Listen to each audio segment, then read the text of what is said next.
Please please అండి, దయచేసి ఒక్క లైక్ చేసి చివరి వరకు చూడండి. ఈ వీడియో చాలా బాగుంటుంది. ఏమేమో వీడియోలు చూస్తూ లైక్స్ కొడుతుంటారు, కానీ లైఫ్లో జరిగే వాటి గురించి చెప్తే ఎవరు లైక్స్ చేయడం లేదు. ఇటువంటి వీడియోస్ కావాలంటే తప్పకుండా లైక్ చేయండి. ఫ్రెండ్స్, ఎలా ఉన్నారు? నేనైతే చాలా బాగున్నా. మీరు ఎలా ఉన్నారో కామెంట్ చేయండి. అమ్మాయి 10 మందిలో పనికి వెళ్తుంది అంటే దాని గురించి అందరికీ తెలుసు.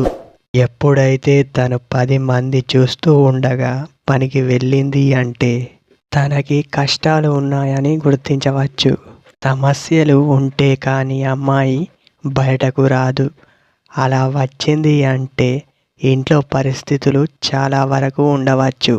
అలాంటి అమ్మాయికి లోకం ఏమనుకుంటుందో అని అవసరం లేదు.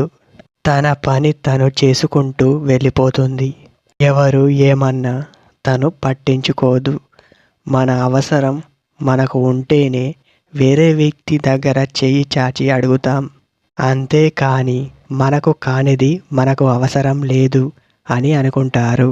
మోసం చేసే బుద్ధి వీరికి అస్సలు లేదు. నేను చేసింది నాకు చాలు అని అనుకుంటుంది. తనకు సమస్యలు ఉన్నాయి అంటే తనని ఎవ్వరూ పట్టించుకోరు.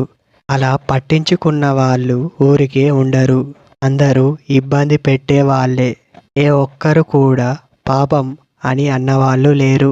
గుర్తుపెట్టుకో, అమ్మాయి 10 మందిలో పనికి వెళ్ళింది అంటే దానికి కారణం ఇదే.